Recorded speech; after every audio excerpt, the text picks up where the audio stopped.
Kakos Industries is ad-free. To help keep it that way, consider heading to kakosindustries.com/Patreon and pledging $1 or more a month. What you are about to hear is nothing at all when compared to the scale of the cosmos, but still much larger than you.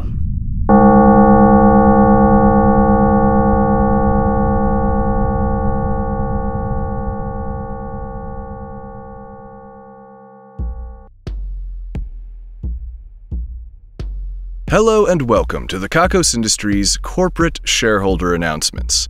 At Kakos Industries, we help everyone everywhere to do evil better, whether they know it or not.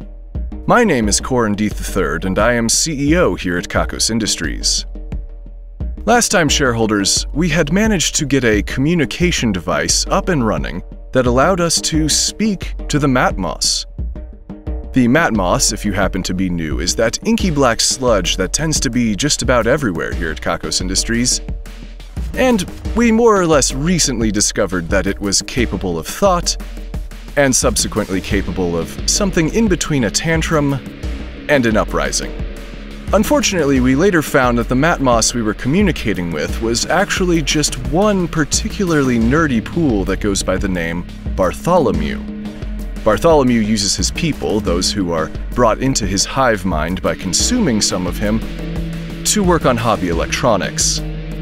Our team has continued the conversation with Bartholomew because there is at least something to try to glean from him, but other than that, it is not exactly what we set out to do.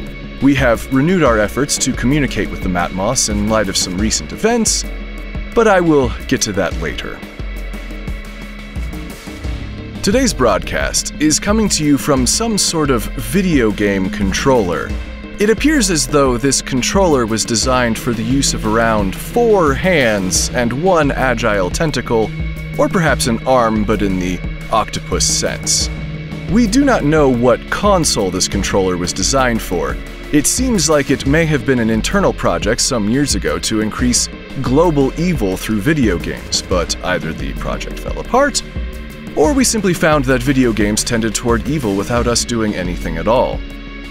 This controller is incredibly unwieldy, and perhaps the greatest evil it will do is to confuse people on gaming history programs for years to come about what it could mean. They will be doing these programs at great risk to themselves, however, due to the inherent danger of the device. That danger is not of your concern for now, nor will that danger come into play during these announcements, assuming 2 things. 1, that you are a Kakos Industries shareholder, and 2, that you destroy the device when you are told to. If you are not a Kakos Industries shareholder and you are currently hearing these announcements, then unfortunately there is only one way for you to move ahead with your health intact, and that is to become a Kakos Industries shareholder as soon as possible by engaging in some sort of evil activity. If you're by yourself and you're wondering how you can do enough evil to save your life, then we have a suggestion. You could create a new swear word to rival all swear words. Admittedly, this will take some serious creativity and you may not be up to the task, but your life is on the line after all, considering the danger you are in. Be very creative, mix and match from other swears and curses, welcome in other languages, and then to seal the deal, you'll need to introduce this new curse to the world. I recommend screaming as loud as you can so the most people will hear it. Regarding the second point, there is significant danger if you do not destroy the device, but the notes I was given earlier indicate that I should keep you guessing because it's more fun that way. It could be anything. One way or the other, this device deserves your respect, as does our division of radio transmission and all of their hard work that went into making it into a radio. I am told that they collaborated with Old Weird and Wonderfully Evil Toys, an internet program that specializes in restoring devices like this to make this radio a reality.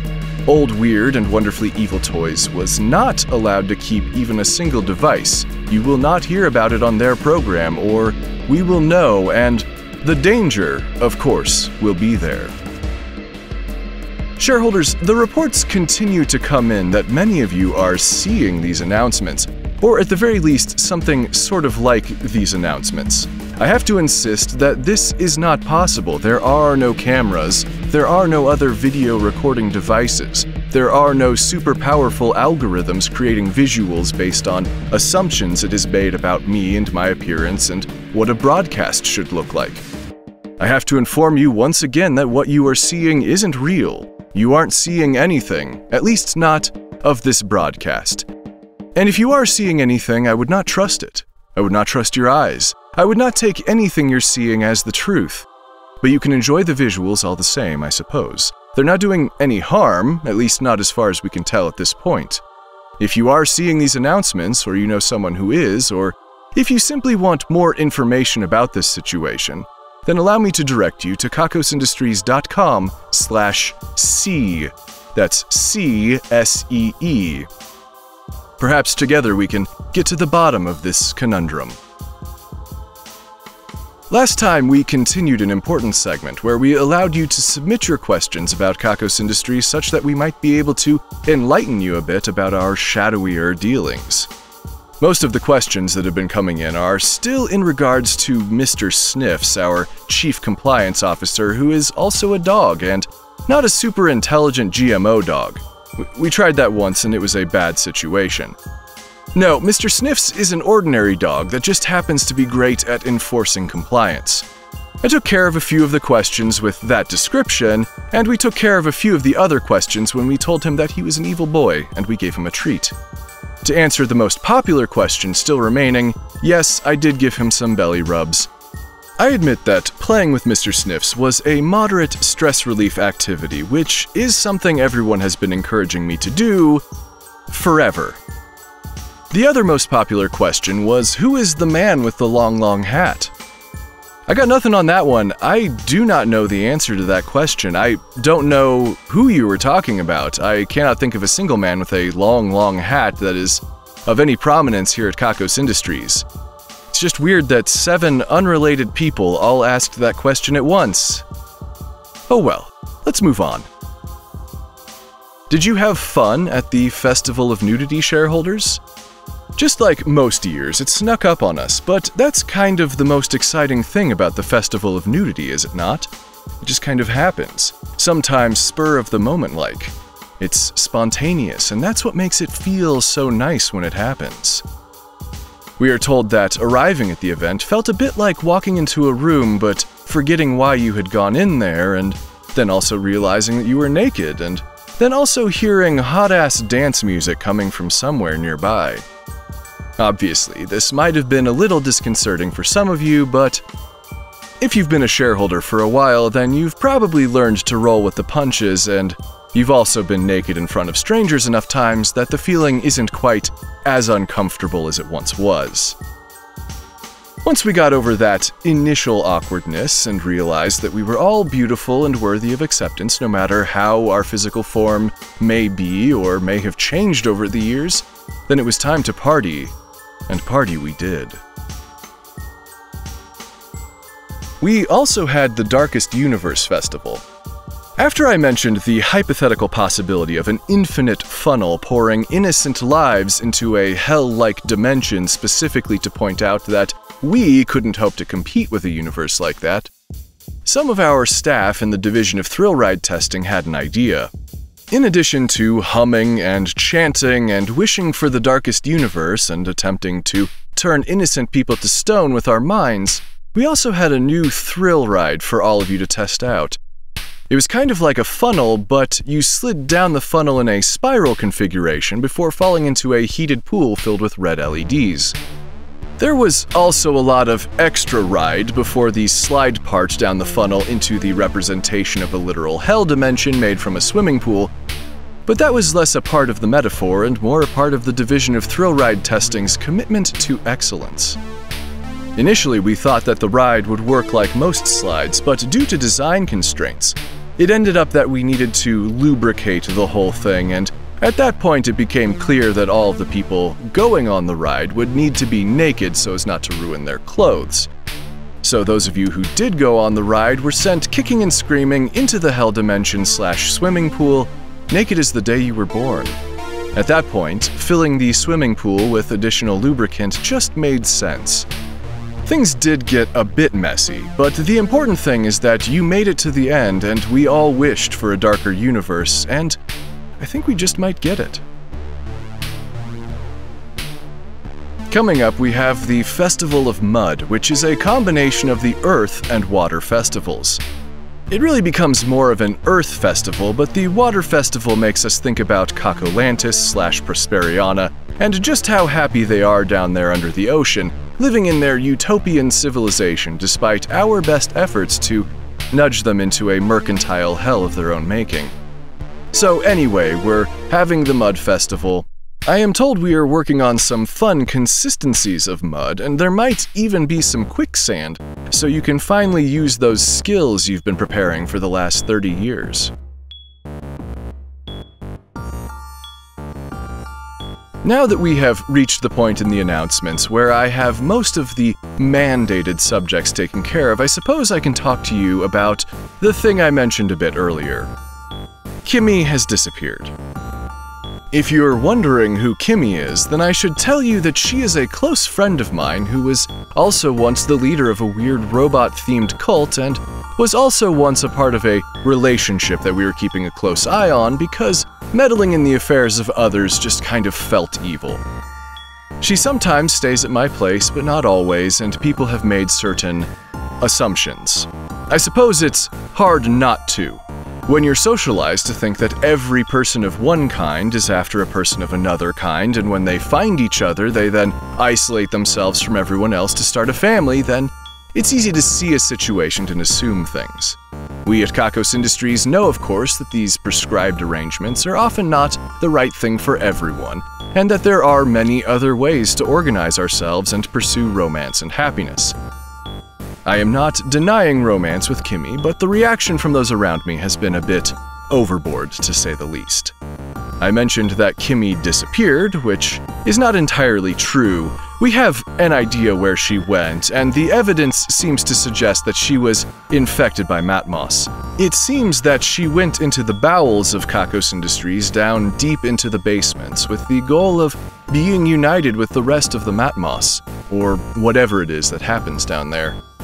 So, what evidence do we have that this is the case? Well, the vial of Matmos that I was given some time ago in case I ever wanted to join the Matmos again was missing a small amount. Then again, the amount in the vial seems to fluctuate from day to day, so it's possible she was infected elsewhere, but this missing amount seemed more significant. Some was left behind, but some was gone, or so it seems. Then there was the path that she took, which mirrored the path that Clarissa and Hedera, my liaisons to the Matmos, had led me on when they took me to meet with some of their group way down below. We don't have cameras that go all the way down, so it's impossible to know for sure. I also don't remember the path we took, so I couldn't go looking for her if I tried. The third piece of evidence is Clarissa and Hedera. If you're unfamiliar, these two tend to behave like, I don't know, bratty inanimate objects? They refuse to tell me anything important, and it seems like it's a huge ask anytime I need to know something about the Matmos. They don't want to do anything at all, ever. Anyway, they told me that they could feel her, if only faintly. They felt like she had joined their pool, which to my understanding is the main pool where most of the Matmos is. I called them conformists because of that one time, and they screamed until I left them alone. Anyway, they can feel Kimmy, who was certainly trying to get closer to them for various reasons, including intel acquisition and probably a crush or two. They said that one unfortunate side effect of Kimmy being a part of their group was that they now felt attracted to me, and that they hated themselves for that fact. They said that the amount of sexual awareness and desire that Kimmy was able to maintain after getting the Matmos in her was unusual. I've mentioned before that Matmos seems to make sex better, but at the same time you don't see many of the people with Matmos in their systems engaging in sex much at all. It ordinarily has a somewhat dampening effect on desire, apparently. They say that Kimmy seems to have an incredible force of will, which is a sentiment I have to agree with. Now, I am able to understand all of this and take it in stride. If Kimmy wanted to do something else, then that was always her choice. She knows that she cannot be close to me with the Matmos in her system, but some opportunities require making changes elsewhere in your life. That being said, when the news first broke, Grace informed me that she would be beginning the breakup ritual, which is apparently called for whenever someone in a position like mine is involved in a breakup of some sort. I told her that I wasn't involved in a breakup because that would require some kind of agreed-upon arrangement, which is not what we had. Grace disagreed. She then blew into some kind of horn, and then more Tabithas than I had seen up until this point came from all over to gather around me. There was such a spectrum of Tabithas that it seemed all of humanity must have been represented among their ranks. Grace started to walk away as she sounded the horn once again, and all of the Tabithas started to undress. I had forgotten what this situation was like. Most of the Tabithas had to go home when we started most of our staff working remotely. I don't know how it escaped my attention that they had returned. Now, if you're new, then you might be wondering who the Tabithas are, and if they are all named Tabitha.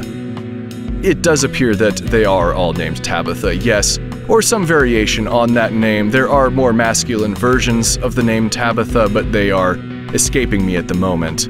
Who they are is a bit more complicated. They might be kind of like a fan club of mine, but it also might go much deeper than that, into the history of Kakos Industries and the role of CEO. They may serve some supposedly grander support function. The way that works out, they typically try to have sex with me. I have avoided that as much as possible because I personally don't like the idea that it's anyone's job to take care of me in that regard. And let's be real, if you see literally dozens of people undress in front of you for an impromptu orgy, you might have some concerns as well. The surprise alone is enough to scare most people. Now, don't get me wrong, I know that some of you listening to this right now, or even supposedly viewing it somehow, have a superhuman ability to turn towards the sexual, to lean into the sexual, to dive into the sexual. I am not that person, and I got away as quickly as I could. Since then, the Tabithas have been back at it, showing up at any opportunity to try to help me. I didn't ask for this, you know? I didn't ask for them to do any of this. At least if I'd asked, I'd feel like I was in control in some way.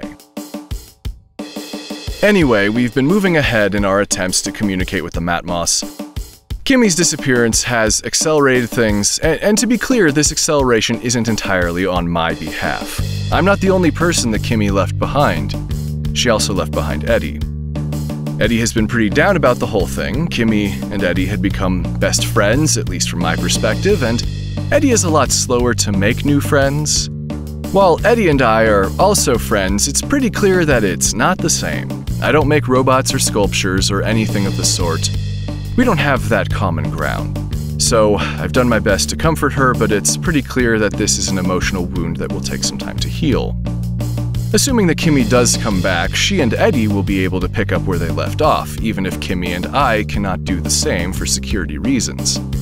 So we're trying to get her back. At one point, when I was getting a beer with Eddie to talk about stuff, a bunch of Tabithas appeared to try to convince me to blow off some steam. I have never seen Eddie disappear from a situation faster. On the one hand, I was impressed. On the other hand, I no longer had the excuse that I would have liked to use for why I was busy. The people in the other cloaks belonging to the smaller pools of Matmos seem to be unaffected by Kimmy's presence, which is not surprising. They are supposed to be separate. That said, it seems like there have been some ripples of this change going through their various communities, so they have been leaving me alone more. That does mean fewer dead animals presented as gifts, and I'm on board with that. The Division of Erotic Experiences has some updates on the Satisficer, that sex toy that is supposed to be able to satisfy literally anyone. Apparently, the decals that were intended to make the device seem more submissive so they could reach a larger audience weren't working. So they are considering alternative layouts that make it feel less like you're trapped inside the machine once you put it on. They are also looking at ways to allow the device to transform into different shapes should you desire to take a more active role in using it. The trouble right now seems to be that the transformations have the potential to catch things in places and then pinch them really badly, and none of us want that. Our financial department has asked me to remind all of you about evil bonds. Yes, evil bonds. These are a financial product that you can buy now with real money, and they will pay dividends in evil for years to come. If you finance our evil operations, no one can ever question how evil you are, and around these parts, that means safety. Talk to your Kakos Industries financial planner today about evil bonds. Corin. Hey Junior, you're still looking reduced. Thank you. My reduction has been working out well. It seems when I'm a more manageable size, people and monsters can't seem to keep their hands off of me. I'm a hot commodity, Corin. So it seems. What can I help you with today, Junior? It's not what you can help me with, it's what I can help you with, Corin. Oh. I'm here to talk about the ladies, Corin. I know you've just gone through a rough breakup. I didn't really. You need to get back out there as soon as possible, Corin. Mix it up with some randos. You need a rebound. Why are we doing this? Why are you doing this? Corin, I care about you as much as it pains me to say that, and this business needs you operating at 100%, at least while you're running it, which I still contend is a foolish, short-sighted decision. We will need to get you laid, Corin. No, we don't. I'm okay, I promise, and things will happen when they happen, probably at one of our 100 festivals where people have sex. Corin, I know that you're hurting, and it seems like things will never be the way they were before. It seems like you'll never enjoy anything again. It doesn't seem like that. I'll be fine. I have to let her make her own decisions. Yes, well, that doesn't make it hurt any less, does it? Junior, I'm not going to do this right now. Okay. Well, you know where I am, should you want to talk. You know, Corin, I think it might be time. I think it might be time for another motherfucking... I'll think about it. Yes. We'll talk later, Junior. Excellent. Stay strong, King. Don't call me King. Ha! Ta-ta. I apologize for that interruption, shareholders. There's a sign and a light on the door that says we're live. It's just that everyone ignores it. I think they think they're adding flavor to the broadcasts, or less charitably, they want to embarrass me. One or the other.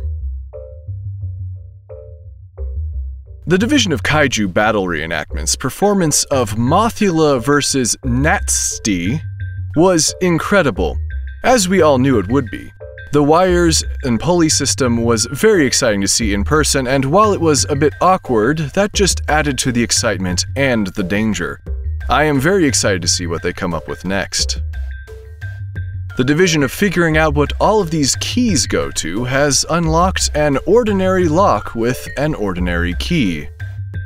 That's what the report says. It doesn't say what they found, it doesn't say if the lock was on a door or a chest or a box or even a car.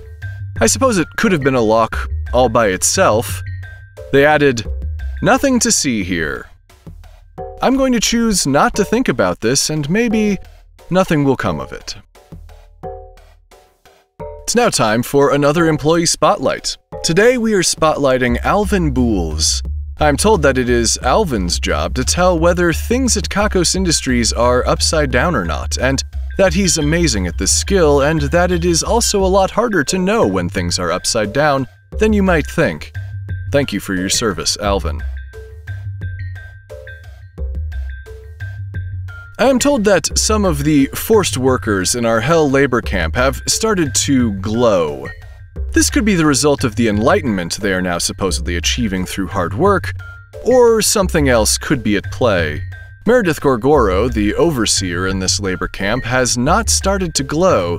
She still does have that incredible monster arm, and I still want one, and they won't let me have one, and I really just think that's unfair.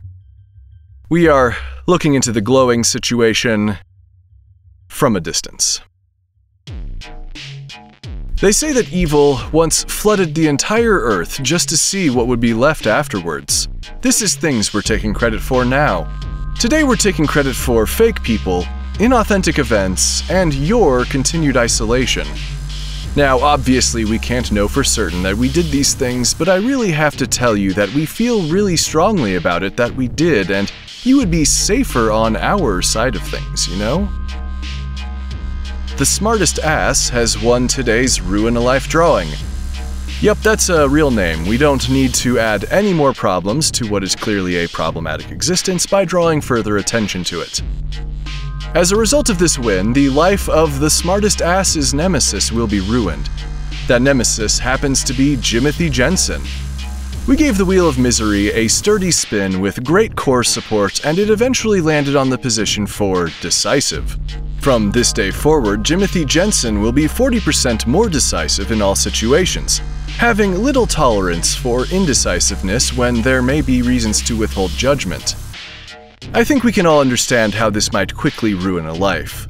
For evil measure, the smartest ass will be a little bit more indecisive, which will be annoying and a waste of time at the very least. Congratulations on the win and best of luck. The Damnation and Ruination Squad, the team responsible for making the life-ruining declarations of the Wheel of Misery come true, are currently wearing skirts that are so long that they have become dresses. You see, the Wheel of Misery hands down orders for what they should wear in a given situation, and it has ordered them to be wearing very long skirts. In an effort to trip slightly less over how long the skirts are, they have pulled them way up, which some authorities tell me makes them technically dresses. They are still tripping over them, however. And this brings us to the end of our announcements, shareholders. I understand that some of you may be feeling the way that my staff is about recent events in my personal life, but I have to tell you that I am fine. And you do not need to do anything unless, of course, you have an interest in purchasing evil bonds, in which case I would encourage you to do so. You will need to smash that controller with whatever heavy object you have around to destroy it. Do not attempt to reassemble it, or the danger will return. You have been warned. The numbers are next. 12, 12, 12, 13, 14, 13, 12, 44, 44, 99, 12, 12, 11, 44, 55, 99, 1, 2, 3, 7.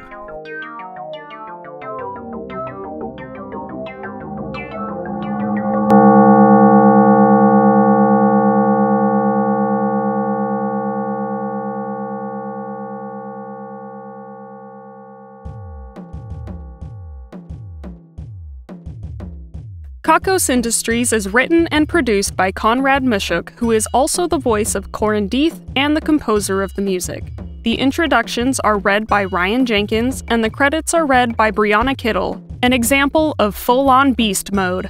Please visit kakosindustries.com for news, extras, and more episodes.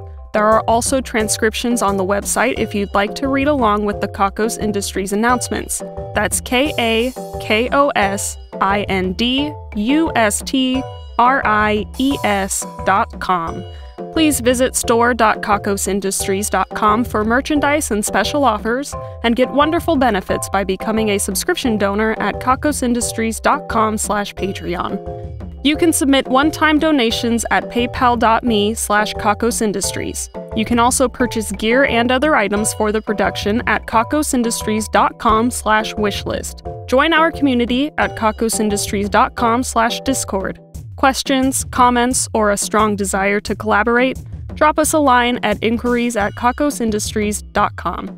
If you like Kakos Industries, be sure to rate and review us on your favorite podcasting service, and connect with us on YouTube, youtube.com/kakosindustries, Facebook, facebook.com/kakosindustries, Tumblr, kakosindustries.tumblr.com, Instagram @kakosindustries, TikTok @kakosindustries, and Twitter @kakosindustries.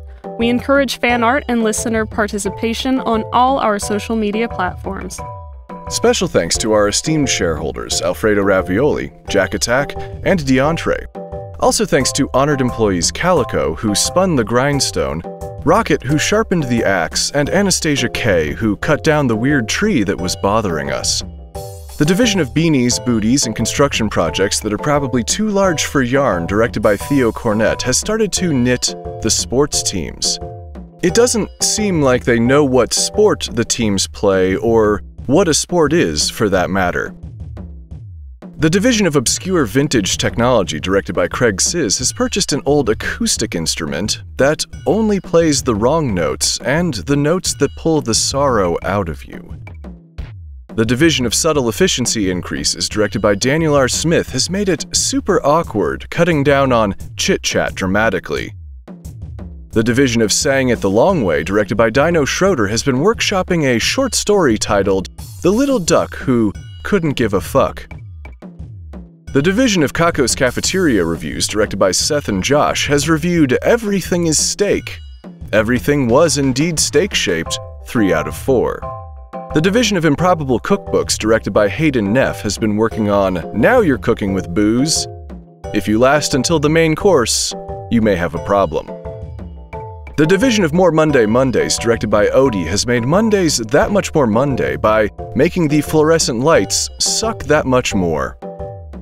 The division of Villainous Introspection, directed by Sarah, has been taking long walks, really diving into those thoughts about what it is that makes evil so much fun. The division of New Card Game Mechanics, led by Finn, has developed a card that actually gets you laid, but you might choose not to play it based on the circumstances. The division of Even Weirder Bugs, directed by Franco El Terrible, has discovered a bug that just fucking loves feet. The division of Animal Stacking, directed by The One True Dave, has stacked a whole 2 hippopotamuses. If you don't think that's enough, you can take it up with the hippopotamuses. The division of Unwanted Board Game Expansions, directed by Kevin Rowland, has created an expansion set that has a slightly different typeface and color scheme, and it is noticeable. The division of Perspective Exoplanet Tourism, directed by Victoria Wood, has started working on a pamphlet for Omicron Polaris. There could be water and lots of trees. We'll find out when we all get there. The division of In-Office Fanfiction, directed by Christina Kirkland, has started to write a slice-of-life fiction about Mary, the lion tamer. But, like on a day off when she doesn't deal with lions. Our esteemed shareholders, honored employees, division heads, and other Patreon patrons are the best. If you want a thank you in the credits, your own division, or other great rewards that help to keep this show running, please head to kakosindustries.com/Patreon. That's Patreon, Patreon. Kakos Industries can be dark. Write a poem about it to process your feelings.